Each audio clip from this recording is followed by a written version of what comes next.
Welcome to the John and Heidi Show podcast, brought to you by DirecTV, 1-800-259-7646. Also brought to you by RVWheelator.com. If you're buying an RV or selling an RV, check out RVWheelator.com and the Dollar Shave Club. Here's John and Heidi. Thank you so much for listening on a Friday. Hey, baby, how you doing? Hello, I'm awesome. It's Friday. I know. I am so excited. We got another whole week pretty much under our belts. And I've got some fun stuff to talk about. Coming up, I got a study that we're going to talk about that's really confusing to me, but we're going to start here. Young people can expect to get carded in Wisconsin at a hotspot there. Not to buy a drink, but to go to the mall.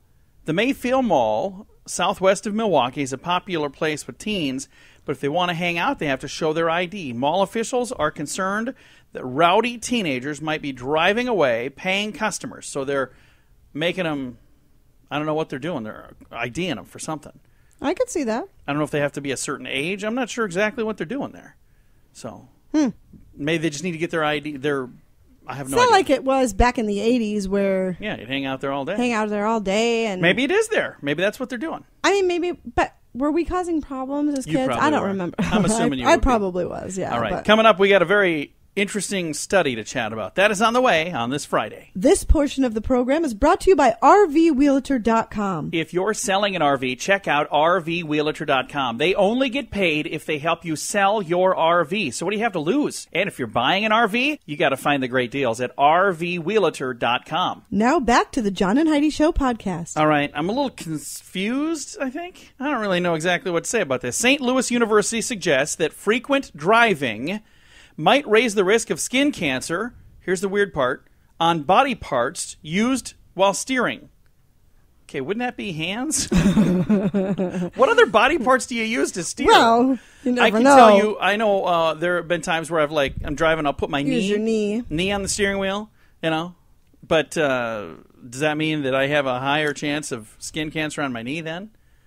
Isn't that just a weird way to phrase it? Frequent driving might raise the risk of skin cancer on body parts used while steering. That is just weird.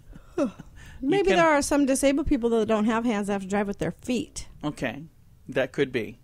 I guess. It could be. We're trying to be politically correct. There you go. And that is why I was so confused, because I'm not. All right. We've got some really fun stuff to talk about. Vegetables that taste like chocolate on the way. Ooh. This portion of the program is brought to you by Dollar Shave Club. You can get razors sent to your door each month for just $1, plus a couple of bucks shipping. It's an amazing deal. Log on to dollarshaveclub.com/radio to learn more. That's dollarshaveclub.com/radio. Now, back to the John and Heidi Show podcast. What if vegetables tasted like chocolate? Wouldn't that be awesome? I would eat vegetables all the time. If you hate it when your parents make you eat spinach, Carla Homsky, she didn't like that. That's why the 11-year-old invented a pill that makes veggies taste yummy, like chocolate candy. It has a chemical that will fool your taste buds, according to the 5th grade science whiz. It works for other yucky-tasting veggies, too, like asparagus. The pill makes them taste like M&Ms. Incredibly, Carla concocted this pill using nothing but a chemistry kit that her dad bought for just $15. Really? A company has offered $2 million for the marketing rights. That kit turned out to be a pretty darn good investment. Absolutely. I'd buy those. I would too. Because then I would actually eat my vegetables. I don't know exactly what's in them. You would have to close your eyes and eat them because... Oh, yeah. Do you remember a couple years ago they had purple ketchup? And green ketchup. We tried. And it tastes, honestly, if you close your eyes... It tastes the exact same. But we still... But you would have to close your eyes to eat it so you didn't know you were eating it. So eat a hot dog. That's a fantastic idea. Good for her. Yeah, so if this story is true, it was on the internet, so you know it's true. It's got to be true. It's got to be. Carla Homsky, 11-year-old super whiz genius kid. That is fantastic. With a $15 chemistry kit made pills that make your veggies taste like chocolate. That's fantastic. Love it. Good for her. She's going to be a millionaire. Yes, or she'll die because she's eating stuff she makes with a chemistry. That's not... I'm just thinking when I was a kid. Can't possibly be safe. Hey, we got you this chemistry set. Please don't eat anything. Don't eat any of it. That's all I have to say. All right, coming up, we're going to talk about a baby with a bulge in the diaper for our little segment, your brain on drugs. Yeah, you know where this is going. That is coming your way in a bit. Thanks for listening on a Friday. It's the John and Heidi Show. The John and Heidi Show is brought to you in part by the Keystone Treatment Center. This is your brain, and this is your brain on drugs. We share silly stories here on the program, but addiction is no joke. If you or someone you know suffers with an addiction to drugs or alcohol, make today the day you seek help. Go to KeystoneTreatment.com. You can also call Keystone Treatment Center toll-free at 1-800-992-1921. And this is your brain on drugs. A bulge in a baby's diaper wasn't what you might think. You know, there's some kids that have a little load in their diaper, and then there's a bulge from that. But it wasn't that. It wasn't anything else either. It was, we'll tell you what it was. Deputies in McMinn County, Tennessee, they found something foul in Aisha Carter's 3-month-old son's diaper. It wasn't what should have been there. Deputy Ken Pruitt pulled over Aisha for a traffic stop, and he noticed a big bulge in a baby's diaper. The diaper was searched, allegedly uncovered about a half an ounce of marijuana and 70 grams of crack cocaine. How would you have liked to have been the one that said, "Ma'am, may I search your baby's diaper?" Yeah, that would be a very uncomfortable thing to do. Yeah. I don't think that's something usually you need to ask.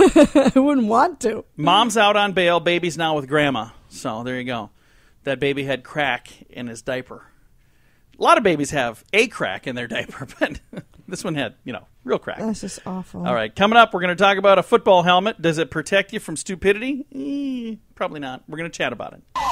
This portion of the program is brought to you by RVWheelator.com. If you're selling an RV, check out RVWheelator.com. They only get paid if they help you sell your RV. If you're buying an RV, you can find great deals at RVWheelator.com. Now, back to the John and Heidi Show podcast. Now, our moment of duh. A football helmet does not protect you from stupidity. 21-year-old Caleb Spangler of Bloomington, Indiana, decided to put some duct tape and a mortar-style firework on top of a football helmet. If you think that sounds stupid, you ain't heard nothing yet. Caleb then placed the helmet on his head. Then he lit the fuse. After a large flash and bang, Spangler was lying on the ground unconscious, bleeding from the head. Caleb was taken to a local hospital where he was treated for severe burns, lacerations, and a concussion. Not to mention the fact that was not smart. No, not even a little. Okay, hang on a second here. He's 21. Caleb, come on, man. What did you think was going to happen? You duct taped a giant rocket to your head. Do you think you're Wile E. Coyote? Because you're not. This is not going to work out well. It's not going to end well. No, not at all. So, kids, I know we're getting close to the 4th of July, and pretty soon you're going to be seeing, things available that you can purchase and light on fire and make them blow up and stuff. Do not duct tape them to your head. I didn't think I'd have to say that, but apparently I did. All right, we've got your scoop of the day on the way. The John and Heidi Show podcast is brought to you by DirecTV. They have big-time savings going on right now, so you can sign up and save. Get all the details at 1-800-259-7646. Also brought to you by RVWheelator.com. Quite possibly the best way to buy an RV or to sell an RV. They're like a realtor for your RV. Check out RVWheelator.com. And the Dollar Shave Club. Get amazing razors for $1 a month, and for a few bucks more, they'll bring them right to your door. Sign up today at dollarshaveclub.com/radio. Now, your scoop of the day. Thanks to a new mobile app and government transparency, China residents now have the ability to view hourly updates of air and water pollution violations in their own neighborhood. So you can see who in your neighborhood's, violating all those things they're not supposed to do. A 49-year-old man in Nebraska was arrested after allegedly jumping on a lawnmower at Walmart. It was a $978 lawnmower. He didn't buy it. He just took it. Police say they found the man riding his mower about 10 miles away from Walmart. Oh, he just drove away with it. Yeah, he jumped on it and said, I'm going to take him for a test drive. I was going to say, what? You're not allowed to sit on them I'm going to go mow my lawn and see how it goes. He was 10 miles away? This is either a fast mower or slow people. People were not paying attention. I think it's probably the latter of the two. Have you guys seen the lawnmower that was out front? Some dude took off. He went west. A Chinese company, Tens Group Company Limited, they're treating more than a half of their 12,000 employees to a 4-day vacation in France, and they booked 140 hotels in Paris as part of the package. The trip by the 64,000 employees will mean $15 million in tourist dollars in France. Oh. So that company is spending $15 million basically in France. That's pretty darn cool. They must like their employees a whole lot more than I'm not sure what they does. do. Tens Group Company Limited. I'm not sure. Whatever they do, it must be pretty awesome stuff. Must be way cooler than what we do. Yeah, around here, we're doing something kind of like that. We're taking everybody out for ice cream, but everybody on staff, join us for ice cream. You got to buy your own ice cream, but and only one scoop. Yeah, come on, no double scooping on us. A sinkhole on a street just south of Denver swallowed a police SUV last Friday. Oh. Sent it 10 feet down into the hole, forcing the sergeant inside to climb out of the roof and climb out the window onto the roof to make his way out of the pit. That's kind of crazy. That is crazy. I've seen videos of sinkholes. That is I have seen that. Yeah, they just come from out of nowhere. Things just gone. It's insane. With many celebrations taking place from prom to graduation season, the risk of teens crashing due to underage drinking while driving increases. A recent AAA survey of teens 16 to 19 in Wisconsin revealed that 41% of high school teens in Wisconsin say that they or their friends are likely to be under the influence of drugs or alcohol sometime in the next few weeks. That's a pretty big number, 41%. The majority, 84% of teens, indicate their peers would be likely to drive under the influence instead of calling their parents. Number. Yeah. So they said, I would rather drive under the influence than calling my parents. Kids, that's a scary number. Because they're afraid of getting in trouble for drinking underage. Would you rather die? Because that's the alternative, guys. Don't do that. Don't drink, period. But if you do, call mom and dad and ask for a ride. That's much, much better. Moving on. Scientists in the UK say they're close to developing a quantum compass that would be able to locate itself without GPS satellites. So they're working on a quantum compass. That's a little scary, isn't it? I don't know. I'm not sure what that is. Americans are getting bigger and wider and heavier. According to new statistics, obesity rates in all of the 50 states went up over the last year. You're welcome. Yeah. I helped on that. I don't think that's anything new. According to a study reported in the Journal of Circulation. Hey, shouldn't that be where that obesity rate came from? Journal of Circulation? Probably not. It says here, heavy, long-term coffee drinking does not raise the risk of heart attacks for most people. So they're saying drink up, have as much as you want, and you just have to worry about gaining weight from the last story. And our final thing here is our strange law. This is so weird. Carlsbad, New Mexico has banned the Merriam-Webster Collegiate Dictionary. Why? I don't know. But you can't have one in Carlsbad, New Mexico. Huh. Doesn't make any sense to me. But it is. I wonder what words are in there that they do not like. Something. This is our strange law, and this wraps up our scoop of the day. Coming up in a moment, we've got a guest, Lucy Sanna, the author of The Cherry Harvest. Going to be chatting with Lucy coming up here in a bit. And your scoop of the day brought to you by the Dollar Shave Club. Learn more at dollarshaveclub.com/radio. The John and Heidi Show is brought to you in part by Rough Tough Kennels. If you have a puppy or a big dog, Rough Tough Kennels has something that's just right for you. They have kennels that are strong enough that I can stand on top of them, but they're cozy enough for your furry little best friend. Learn more and see the different sizes available at roughtoughkennels.com. That's RUFF. toughkennels.com. Thank you so much for listening to the John and Heidi Show on a Friday. We've got a special guest today. I have Lucy Sanna. She is the author of The Cherry Harvest. It's a novel. This is Lucy's first novel. Now, she's written other books, poetry books and some nonfiction, but we've got Lucy on the phone with us right now to talk about The Cherry Harvest. Lucy, thanks for joining us this morning. How are you? I'm great, John. Thank you for having me. Glad to have you on the program. Again, thank you so much for joining us today. The Cherry Harvest is the name of the novel. Now, I see you've written other books, but this is your first novel. How does it feel now, Lucy, to have a novel under your belt? Well, I always wanted from the time I was 8 years old. I just love it. It feels great. The subject of The Cherry Harvest is actually quite interesting. It's based during World War II, during that time frame, but it's not about the war. It's actually about back on the home front in Wisconsin. Very interesting. Now, what made you decide to write about this particular topic? Well, what happened was a friend of mine told me he found out that there were prisoners of war who picked cherries in Door County, Wisconsin, back in during World War II, and that just intrigued me. And immediately I saw conflict. I thought, wow, there's a book in this. Oh, that's where it came from. So, as you were doing the research for The Cherry Harvest, did you base the book on actual people, or the characters that we're reading about in The Cherry Harvest, are they people that you made up, or are they actually real people from Wisconsin? They're totally fictitious. What happened was I love writing about strong women.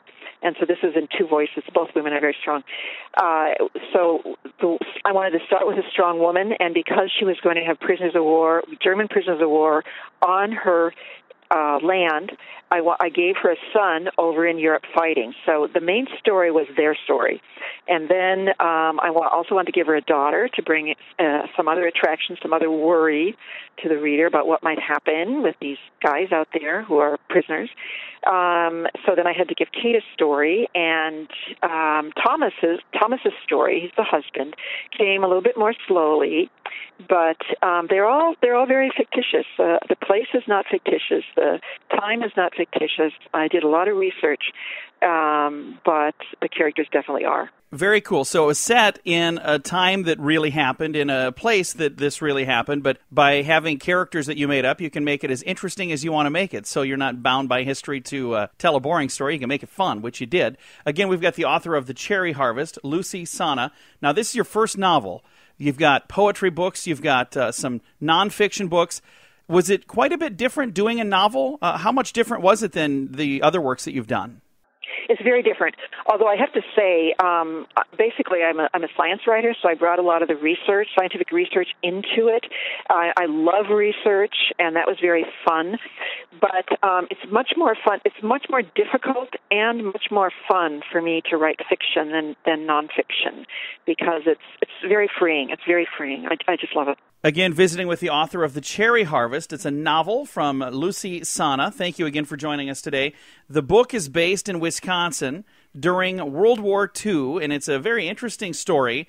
The neat thing about doing a novel is you get to kind of have some creative license and make the characters the way you want to make them. It's got to be a lot different than the other type of books that you've written. That's right. As a matter of fact, I did a lot of research to make sure that every word they said was something that might have been said back then. Everything they wore was something that might have been worn back then. But I decided to make up the town because I didn't want to have to go and look at what was there at the time, and it didn't really matter. It doesn't matter. So the town is totally made up. But the place where it's located is a place where my daughter and I stayed in Door County, Wisconsin, and there had been a cherry orchard on that land on Lake Michigan, and there's a little lighthouse just up on an island nearby. So the place is real. Well, that's really cool. And the book, again, is called The Cherry Harvest. It's a novel by Lucy Sanna. If I'd like to buy a copy of The Cherry Harvest, where could I find that, Lucy? You can get it at any bookstore, and shame on them if they don't have it yet. You can get it online. It's available, as I said, in print, electronically, audiobook, and pretty soon in large print as well. And I have a copy of the book that we're going to be giving away. If you go to the website, winthisonline.com, and we'll make sure that we put a link to the book where you can purchase it as well. So when you go on, register to win. And I got to tell you, Lucy, the cover is absolutely beautiful. Very cool artwork on there. I didn't design it, but yes, I agree. Well, they did a great job. Again, Lucy Sanna is our guest this morning. The book is called The Cherry Harvest. It's a novel. It's available right now, so get on out there and buy it wherever you buy your books. And thank you so much for listening to The John and Heidi Show on a Friday. This portion of the program is brought to you by Dollar Shave Club. You can get razors sent to your door each month for just $1, plus a couple of bucks shipping. It's an amazing deal. Log on to dollarshaveclub.com/radio to learn more. That's dollarshaveclub.com/radio. Now, back to the John and Heidi Show podcast. Today is a very special day, Heidi. You know what today is? What is today, John? It's a lot of stuff. Today is Friday, the 12th day of June.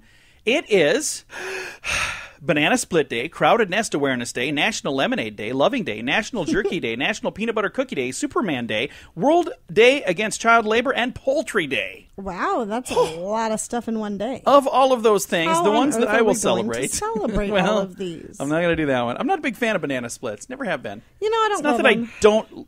I would eat it if I was hungry and it was the only thing around, but I wouldn't say, I really crave one of those. Yeah. Never, ever. Lemonade, love it. I'll have some lemonade today. Jerky, oh, man. Yeah, you love I've got jerky. some jerky, so I'm going to eat some jerky. National Peanut Butter Cookie Day. I like peanut butter cookies. Who doesn't? Superman Day. I will celebrate by taking off my reading glasses. See if you recognize me when I do this. Where's John? I am John. Let me put them back on. No, yeah, look at that. See? It's also Poultry Day, so we're going to have chicken for dinner tonight. Coming up in a bit, we've got interesting writing on the desktop wall. Yeah, we'll explain that. Explain? Explain? We're going to explain. We're going to explain that coming up in a bit. This portion of the program is brought to you by RVWheelator.com. If you're selling an RV, check out RVWheelator.com. They only get paid if they help you sell your RV. If you're buying an RV, you can find great deals at RVWheelator.com. Now, back to the John and Heidi Show podcast. The writing is on the desktop wall. As I always suspected, my handwriting is getting worse and worse and worse, but I never knew why. Apparently, it's because we spend, our generation, way too much time on the computer. A new survey in Japan says most people under the age of 25 have not even once in their lives picked up a pen to write a formal letter. What? Yeah. Under age of 25, they've never, ever picked up a pen to write a letter. Oh, wow. Job applications and complaint letters to companies are sent via email these days. The survey also shows that about half of the people never use the right punctuation, the right style, or the right grammar. And the internet has been used numerous times to break up with boyfriends and girlfriends. That is sad. We're getting further and further away from the way things used to be. I remember back when I was a kid, you'd write notes and you'd pass them, in the class. That's before texting, guys. Nowadays, kids, they don't. But you didn't break up that way. No, not at all. No. That's how you'd let some little girl know that you liked her. You liked her, hey, yeah. I like you. She's like, you're creepy. You're 25. I'm like, I'm just kidding. That's not What really. are you doing in our school cafeteria? I was not doing that. But it's crazy. Kids under the age of 25 don't write letters. We've got an 18-year-old son. And we've got a 13-year-old daughter. But you know what? We've made them write I was going to letters. say, tonight, I think we should all sit down and we should all write a letter to each other. Yeah, we've Let's made just write them to each write. Other. So I want to see what the writing looks like. It's terrible. Looks about like yours is what it looks like. This is not good. No, it's not. You were... What? You're not kidding. My handwriting is bad. It's awful. It's like a serial killer. I made a list of things I needed at the store. When I got there, I had to call you and say, what did I need again? I can't read this. I thought you had a note. I have a note. I just can't read the note. I don't know what it says. I only wish I was kidding. All right, coming up, we're going to talk about something here. What scares your kids? Well, maybe it's you. Yeah, could be. We're going to chat about that on the way. Thanks for listening to the John and Heidi Show on a Friday. This portion of the program is brought to you by DirecTV, 1-800-259-7646. Also brought to you by RVWheelator.com. If you're buying an RV or selling an RV, check out RVWheelator.com and the Dollar Shave Club. Here's John and Heidi. What frightens you the most in this world? According to kids, it could be parents. Yeah. Kids say parents are even scarier than dinosaurs and aliens. A survey found, however, that the one-eyed monster, the Cyclops, is even scarier than parents. The survey of children aged 4 to 10 found that dragons and Dracula and Frankenstein are also kind of scary. But they say Cyclops is the scariest, and parents are right up there. What scares you? My parents. Yeah. Maybe it's because... Do you think we scare our kids? It's probably because... your parents are the ones that you have to answer to when you do something wrong. So I'm sure it has nothing to do with the fact their parents are scary. It's that they're answering to them when they're naughty. So just quit being naughty and your parents won't be so scary. Yeah, what school was this taken in? The parents don't pick the kids up from school. They just drive by and honk. Like, oh, you're walking.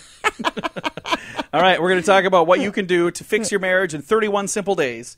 That is on the way. This portion of the program is brought to you by the Dollar Shave Club. You can get razors every month for just $1. And for $2 more, they'll bring them right to your door. Log on to dollarshaveclub.com/radio to learn more. That's dollarshaveclub.com/radio. This beautiful woman that sits here with me every day happens to be my wife. And I am. This story, I think, is interesting. It says, if your marriage could use a little help, the next 31 days could change everything. This is from the president of the Focus on the Family group, Jim Daly. And it sounds like a promise from an infomercial, right? Fix your marriage in 31 simple days. Right. But it's closer to the truth than you might think. He says the solution is to make a few subtle changes in dealing with one another. Could include a 5 to 10 second kiss instead of a little, on the cheek. Or taking a short walk together every day. Jim says do things like this consistently for 31 days, and it can deepen your connection and intimacy more quickly than you might think. Huh. So if you're... We should go for a walk every day. We've been saying that for a long time. I think we should kiss a few more times, too. I'm fine with that. Hey, about done talking here. You got what did it say? How many seconds? You got 5 to 10 seconds? All right. Coming up here in a bit, I know we've got something. I don't remember what it was. Oh, I know. We're going to talk about breast milk. That's in the news. Yeah, we're going to chat all about that. That is on the way. Thank you so much for listening on a Friday. This portion of the program is brought to you by Dollar Shave Club. You can get razors sent to your door each month for just $1, plus a couple of bucks shipping. It's an amazing deal. Log on to dollarshaveclub.com/radio to learn more. That's dollarshaveclub.com/radio. Now, back to the John and Heidi Show podcast. Children who consume breast milk for 6 months have a lower risk of childhood leukemia than those who don't. This is according to Time magazine. There's a story here. They didn't do the study. A university in Israel did the study. They looked at 18 different studies on topics of breastfeeding and childhood leukemia. That is the most common type of childhood cancer. They found that breastfeeding a child for 6 months or longer was associated with a 19% lower risk of childhood leukemia. That's pretty cool. Mm-hmm. Compared to children who had been breastfed for less time or not at all. Another of their analyses revealed that children who are ever breastfed compared to those who are never breastfed had an 11% lower risk of childhood leukemia. So even doing it just a little bit is better than nothing at all. But 19% for those who did it for 6 months. That's pretty cool. That's cool. It is amazing to me how, and there are studies. We talk all the time about different studies, and we joke about the studies because there are some studies that are just downright silly. You're like, why would you do a study about that? Yeah. But when it comes to kids and cancer, do all the studies you want because I think that's really, really important. And if as a mother and a father, as a father, there's not a lot I can do about breastfeeding because that would just be weird. I don't think that works. But if you can make that little change and it's going to have that kind of an impact, that's really cool. So very, very good to know. Coming up, we're going to talk about how teenagers depend on their cell phones. Oh, boy. It's ridiculous. It is crazy. We've got a couple of kids, and sometimes I feel like we're a couple of kids. We're pretty dependent on our phones, too. But they did a study about teenagers and their cell phones, and we're going to chat all about that. Thank you so much for listening to the John and Heidi Show. It is a Friday. We appreciate you joining us today. The John and Heidi Show is brought to you in part by Rough Tough Kennels. If you have a puppy or a big dog, Rough Tough Kennels has something that's just right for you. They have kennels that are strong enough that I can stand on top of them, but they're cozy enough for your furry little best friend. Learn more and see the different sizes available at roughtoughkennels.com. That's RUFF. toughkennels.com. Teenagers depend on their cell phones for keeping up with friends and trends on social media, but should they be allowed to have their cell phones in school? What do you think, Heidi? No. According to World Magazine, a study from the London School of Economics for the first time provided hard evidence that banning phones in school will boost student achievement. Oh, duh. Absolutely. But again, here's an example of another study that did not need to be done. Because they wanted to prove it. Everybody thought so, but they're like, maybe it would help them. Anybody who's ever tried to have a conversation with a teen who has their phone in their hand knows that nothing will get accomplished when that phone is in their hand. I'm sorry, what were you saying? I was busy checking emails. Yeah. The study found that in schools that banned mobile phones, student scores on standardized tests went up. How much do you think?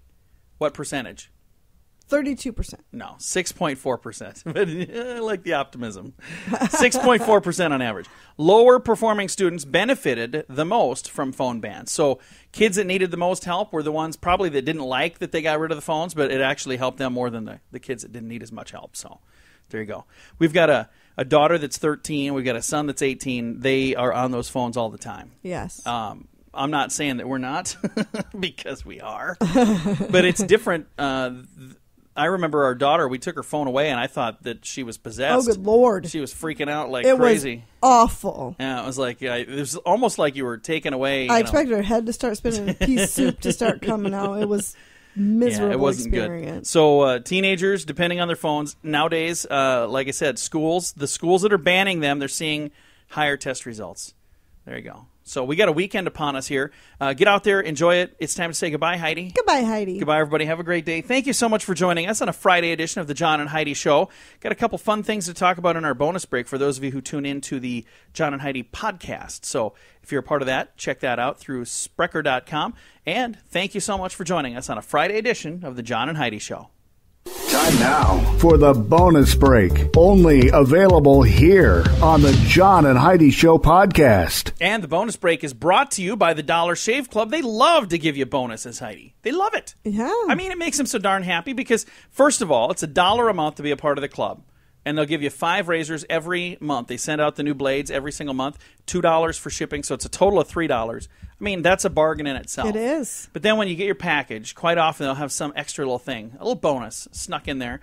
I've gotten some nice little cream for my face, so when you're done shaving, you put that on. Shaving butter, it's called. That's good stuff. Tastes delicious on toast. I'm just kidding. Don't do that. Also got some hair gel. I have not opened it yet. I'm going to. I was going to do that a week ago. I keep forgetting to do it. And look at my hair. I need a haircut anyway, so I'm going to do that first. I don't want to waste the hair gel on this mess. But if you'd like to know more, go to dollarshaveclub.com/radio. Do you have a terrible joke for us today? I don't. You don't? I'm going to let you get to choose here because we can steer this in a couple different directions. So careerbuilder.com sent me some stuff. Bad habits at the office. We can talk about that. I also have Do You Waste Gas from cnnmoney.com. And I've got a couple of stories that are just kind of silly things. So what do you want to do? Let's talk about the silly things. All those other things sound boring. All right. In Fort Pierce, Florida, 24-year-old Amity Joy Doss grabbed a young man at McDonald's, an employee, by her shirt to emphasize her dissatisfaction with the service she received. Then she demanded to see the manager and insisted that the employee be fired. Wow. Manager called the police. In the meantime, Miss Doss wandered outside, climbed a tree. I'm not done yet. Hung upside down by her knees for a while, then came down and laid on the hood of her car before re-entering the restaurant. Oh, my gosh. And asking if the girl's been fired yet. That was about the time the police showed up and she was arrested. Sounds like a perfectly normal night at McDonald's to me.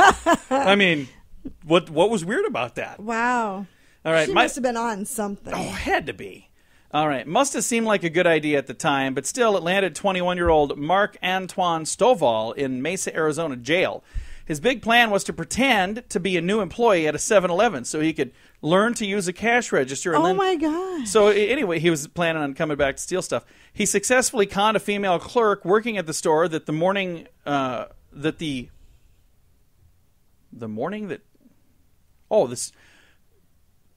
going to read that part again.